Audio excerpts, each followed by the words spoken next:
manipulação, traição e assassinatos. Hoje, descobriremos quem foram as piores mulheres da Bíblia, os crimes que cometeram e a história por trás deles. Se esse tema te interessa, considere nos ajudar deixando o like e se inscrevendo no canal para ajudar a compartilhar esse vídeo. Em terceiro lugar, como a pior mulher da Bíblia, temos Herodias.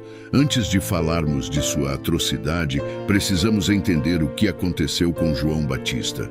João Batista era um profeta ousado e carismático.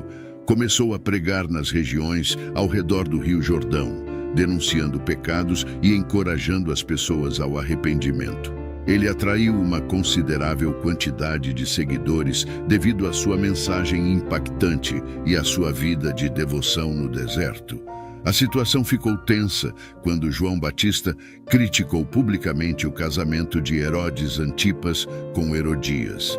Herodes Antipas, imperador da Galileia e da Pérea, havia se divorciado de sua esposa legítima e casado com Herodias.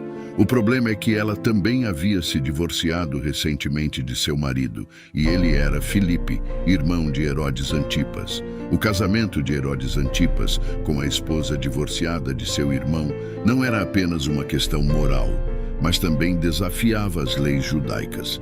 João Batista corajosamente denunciou essa união ilícita e não hesitou em apontar as consequências morais dessa ação.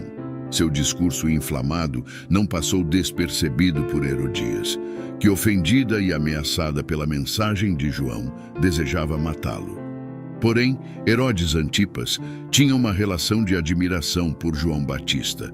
Ele inicialmente respeitava João como um profeta, mesmo que em alguns momentos ficasse intrigado com suas palavras. Contudo, Herodes Antipas acabou cedendo às pressões políticas e sociais, bem como à influência de Herodias, e acabou ordenando a prisão de João Batista.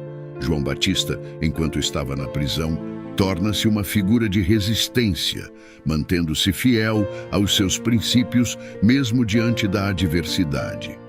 Sua prisão não apenas simboliza o conflito entre a moral divina e as ambições humanas, mas também se torna um ponto de virada na história. Herodias não se deu por satisfeita. Para ela, a prisão por si só não era suficiente, ela desejava realmente executar João. O ponto culminante da história de Herodias ocorre durante um banquete extravagante oferecido por Herodes Antipas. Herodias, estrategicamente, instrui sua filha, frequentemente identificada como Salomé, a dançar e se exibir diante de Herodes, encantando-o a ponto de ele prometer dar-lhe qualquer coisa que ela pedisse. Surge então a grande oportunidade. Salomé, instruída por sua mãe, escolhe como prêmio a cabeça de João Batista em uma bandeja. Herodes, um homem de palavra, preso em seu juramento e temendo a reação dos convidados, cede ao pedido. Assim, João Batista, o profeta ousado que criticou o casamento de Herodias e Herodes, é finalmente executado. Em segundo lugar, entre as piores mulheres da Bíblia, encontra-se Atalia. A história de Atalia começa nos corredores do poder em Judá. Ela era filha de Acabe e Jezabel, sendo assim, possuía uma ascendência profundamente enraizada na instabilidade política e espiritual que caracterizou essa época. Seu filho, Acasias, governava bravamente o reino do norte. No entanto, cerca de um ano depois, tanto Acasias, o governante de Judá, quanto Jeorão, o líder de Israel, encontraram seus destinos trágicos nas mãos de Jeú. Foram mortos por Jeú, o comandante do exército de Israel. Após a morte de seu filho, nenhum de seus descendentes tinha idade para assumir o trono de Judá. Sendo assim, Atalia viu a oportunidade de consolidar ainda mais sua posição. Ela empreendeu uma manobra audaciosa, assumindo o controle do trono, desafiando as expectativas e tradições estabelecidas. A ambição de Atalia não conhecia limites. Ao assumir o poder, ela viu a linhagem real de Davi como uma ameaça à sua posição recém-adquirida. A linhagem de Davi tinha uma importância especial na tradição judaica, representando a promessa divina de um Messias descendente de Davi. Para alcançar seu objetivo, Atalia empreendeu uma ação drástica e cruel, ordenando a execução de todos os descendentes da casa de Davi que poderiam representar uma ameaça futura ao seu reinado. Essa tentativa de exterminar a linhagem real envolveu uma série de assassinatos violentos, visando eliminar qualquer competição potencial pelo seu trono. No entanto, sua estratégia brutal acabou sendo interrompida por Joiada, o sumo sacerdote que escondeu Joás, o único descendente sobrevivente de Davi, no templo. Essa ação ousada garantiu a continuidade da linhagem de Davi, apesar dos esforços de Atalia. Tempos depois, quando Joás atingiu a idade apropriada, Joiada orquestrou um plano para coroá-lo como rei. Joiada realizou uma cerimônia pública em favor de Joás, revelando o descendente de Davi. A população ficou fervorosa ao perceber a revolta iminente. Atalia rasgou suas vestes e gritou: "Traição! Traição!" No entanto, o povo, seguindo Joiada e apoiando a restauração legítima da linhagem de Davi, não se deixou enganar pelas alegações de Atalia. A ascensão de Joás ao trono foi um momento crucial, e Atalia foi capturada fora do templo. Ela foi levada ao palácio real e ali foi executada. O relato bíblico no segundo livro de Reis, capítulo 11, versículo 16, registra a morte de Atalia, encerrando assim seu reinado, marcado por intriga e violência. Agora, em primeiro lugar, a mais cruel mulher da Bíblia, Jezabel, também chamada de Jezebel. Jezebel, uma princesa fenícia, casou-se com Acabe, rei de Israel, selando uma aliança política. Seu impacto transcendeu as fronteiras do casamento, pois ela trouxe consigo sua adoração a Baal, um deus pagão, introduzindo a idolatria em Israel.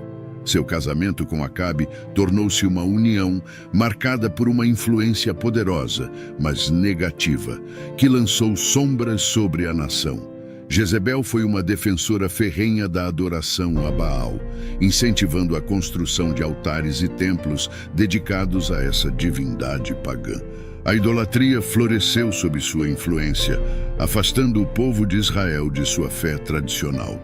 Jezebel personificava a corrupção e a manipulação. Sua influência introduziu não apenas a idolatria a deuses estrangeiros, mas também uma brutalidade contra aqueles que se opunham a ela.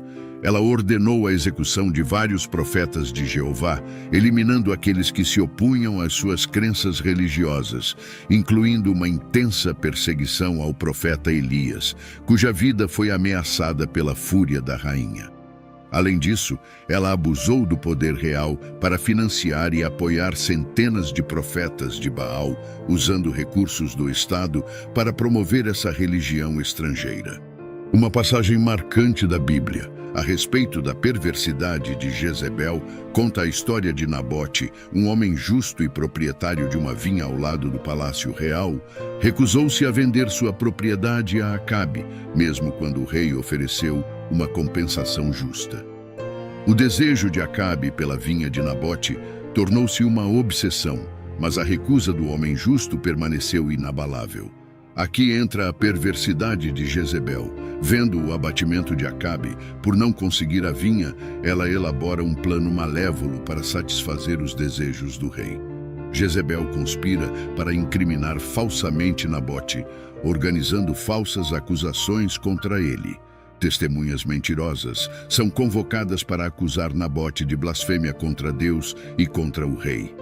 O plano maligno de Jezebel atinge seu clímax quando Nabote é condenado e apedrejado até a morte, com base em acusações forjadas. A crueldade dessa trama revela não apenas a perversidade de Jezebel, mas também a corrupção moral que permeava o reinado de Acabe e Jezebel em Israel. A justiça divina não tardou a se manifestar. O profeta Elias confronta Acabe e Jezebel, anunciando o juízo divino sobre eles pela morte de Nabote, e que a perversidade de Jezebel não passaria despercebida aos olhos de Deus. O profeta Elias proclama que os cães lamberiam seu sangue na cidade de Jezreel. Tempos depois, o fim de Jezebel foi tão dramático quanto sua vida. A Bíblia narra que, após a morte de Acabe, seu filho Jeú assumiu o trono. Jeú, impulsionado por uma missão divina, confrontou Jezebel. A rainha tentou seduzi-lo com sua astúcia, mas a justiça divina prevaleceu. Jezebel foi jogada de uma janela por um oficial do rei e seu corpo foi devorado por cães, conforme previsto na profecia de Elias. Espero que tenham gostado da história de hoje. Por favor, deixem nos comentários de qual cidade vocês estão assistindo a esse vídeo e lembrem de se inscrever no canal para ajudar a divulgar nosso trabalho. Abraços e fiquem com Deus.